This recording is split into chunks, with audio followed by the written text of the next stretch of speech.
President, Ambassador Kolisek, High Commissioner for Human Rights, Madame Bachelet, Excellencies, distinguished delegates. At the outset, I express my heartfelt condolence on the loss of life and property in Bahamas due to hurricane. I thank you, Mr. President, and the Bureau for your able stewardship of the Human Rights Council. I also commend the High Commissioner, Madame Bachelet, and her office for their contributions towards protecting and promoting the universal values of human rights. We welcome the updates yesterday on current crisis in the Indian-occupied Jammu and Kashmir. I'm privileged to speak today at the Human Rights Council, which is the custodian of global human rights, the third functional pillar of the United Nations. Mr. President, it is in this House that I brought the plea and the petition of the people of Indian-occupied Jammu and Kashmir, whose basic and inalienable human rights are being trampled with impunity by India. The people of this occupied land are suffering systematic and serial violations of their fundamental freedoms. For the last 6 weeks, over 8 million Kashmiris, already in the clutches of decades-long Indian oppression, have been virtually caged by an illegal military occupation that has swelled in ranks within days from 700,000 to nearly 1 million troops. To what end, I ask, Mr. President? The answer is obvious, and it lays bare the real character of a country that pretends to be a bastion of democracy, federalism, and secularism. For the last 6 weeks, India has transformed occupied Jammu and Kashmir into the largest prison on this planet, with virtually no access to basic amenities and means of communication. Shops are running short of supplies, hospitals of life-saving medicines, and the sick and wounded, many of them due to the direct and indiscriminate use of force by the Indian occupation forces, unable to access even emergency health services. For 6 weeks and counting, Kashmiri's political leadership of all shades has been held under house arrest, imprisoned, and gagged. Over 6,000 people, political workers, activists, students, and professionals have been arrested without due process of law. Many of them have been forcibly shipped to jails all over India under draconian laws operative in the Indian-occupied Jammu and Kashmir. Distinguished delegates, I'm not alone in drawing attention to India's outright brutality and blatant disrespect for human dignity. The world is speaking. Independent and renowned international media outlets, as well as neutral observers, are regularly reporting horrendous atrocities against the people of the Indian-occupied Jammu and Kashmir. The BBC on the 29th of August reported gruesome details of torture of Kashmiri youth by Indian occupation forces. The report quotes helpless victims as pleading, "Don't beat us, just shoot us." I've had this article distributed to all of you for your perusal. Similarly, The Independent on the 2nd of September reported horrific episodes of extreme brutality and humiliation of Kashmiris by Indian occupation forces who have shamelessly tortured people in public while stripping them naked.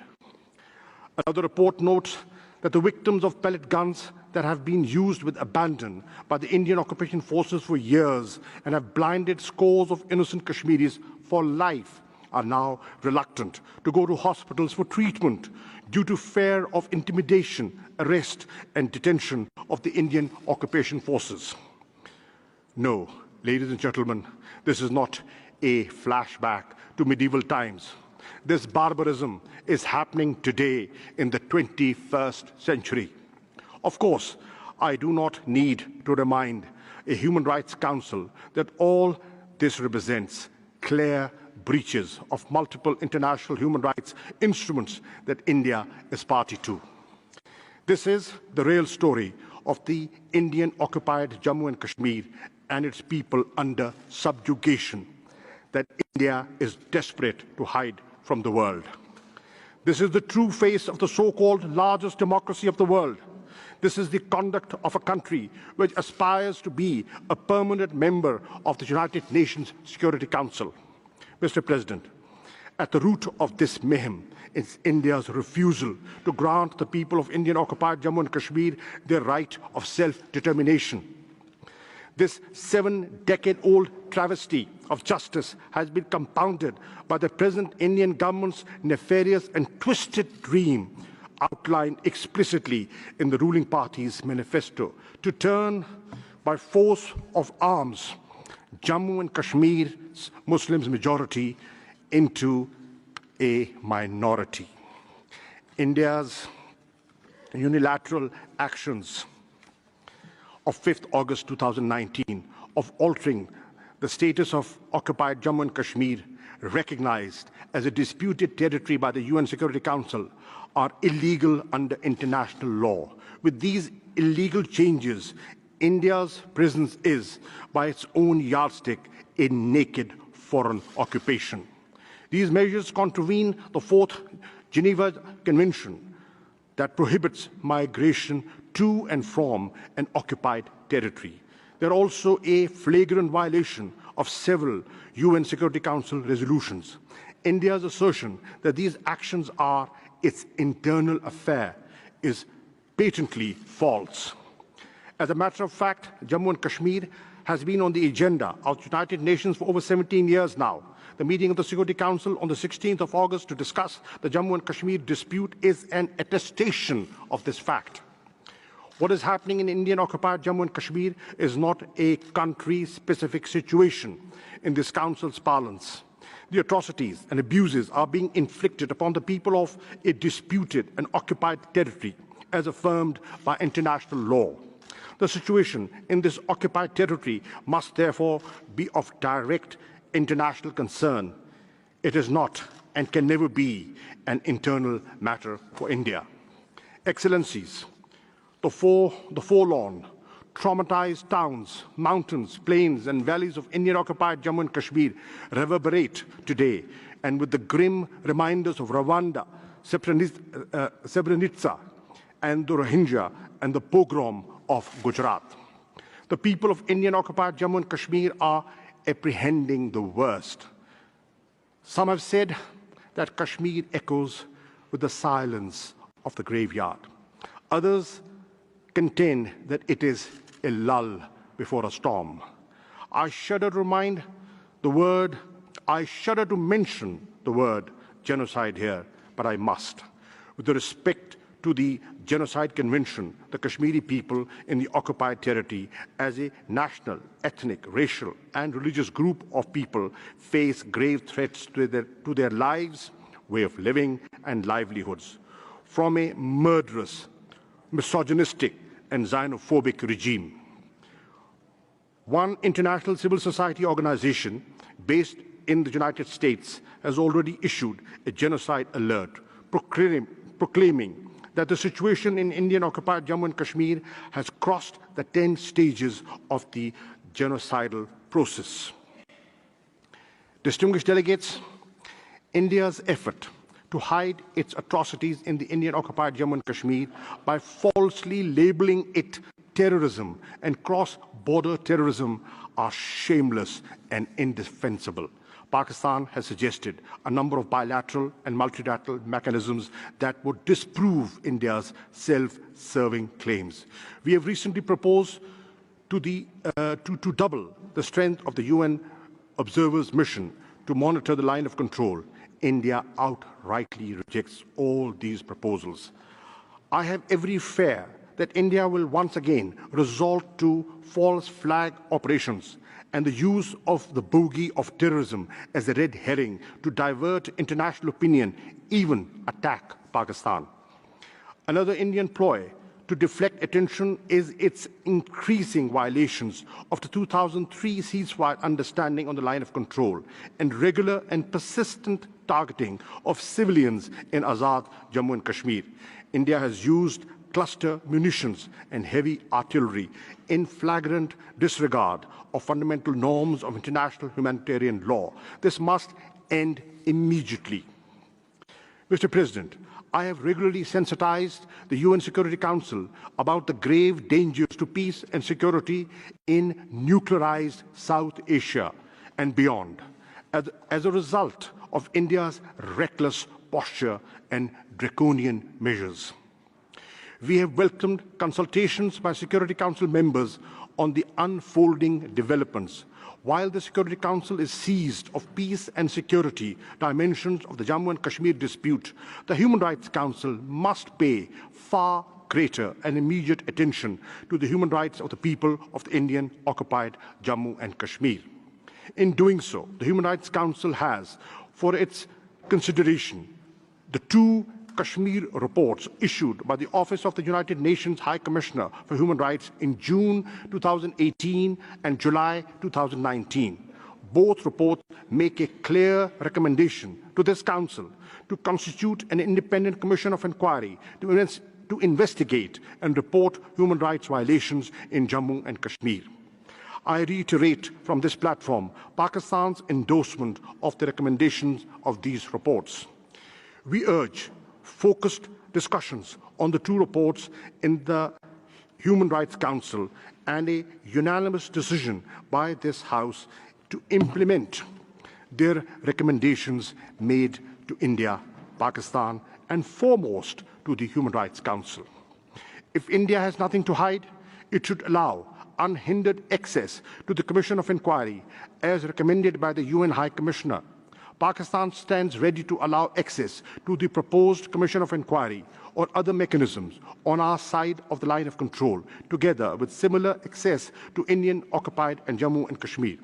Mr. President, the Human Rights Council must pay heed to the plight of the Kashmiri people and address the warning signs of a looming catastrophe. For this, the Council should immediately take the following steps. 1.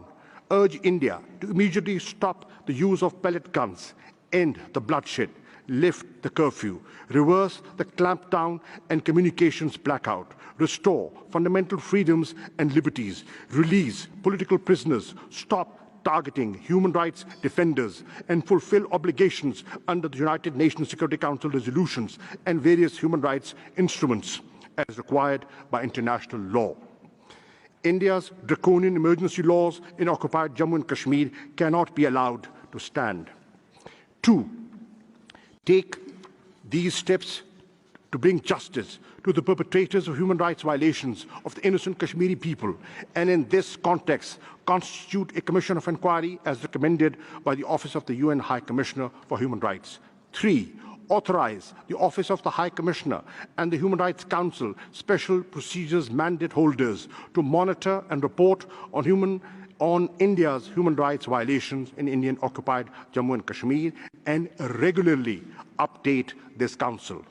And fourthly, call upon India to allow unhindered access to human rights organizations and international media to the Indian-occupied Jammu and Kashmir. Excellencies, today, I have knocked on the doors of the Human Rights Council, the repository of the world's conscience on human rights, to seek justice and respect for the people of the Indian-occupied Jammu and Kashmir.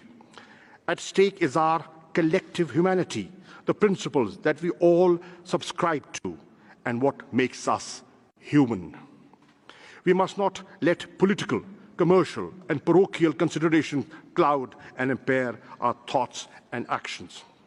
We must not allow this august body to be embarrassed on the world stage. As a founding member of this Council, Pakistan feels morally and ethically bound to prevent this from occurring. But to do so, we must not remain indifferent to the tragedy that is unfolding before our eyes. We must act decisively and with conviction. Distinguished delegates, let us not forget that history is replete with failed, barbaric campaigns to wage demographic wars to change facts on the ground. India's attempt must fail, but this inevitability must occur without allowing the illegal Indian occupation forces to spill any more innocent blood.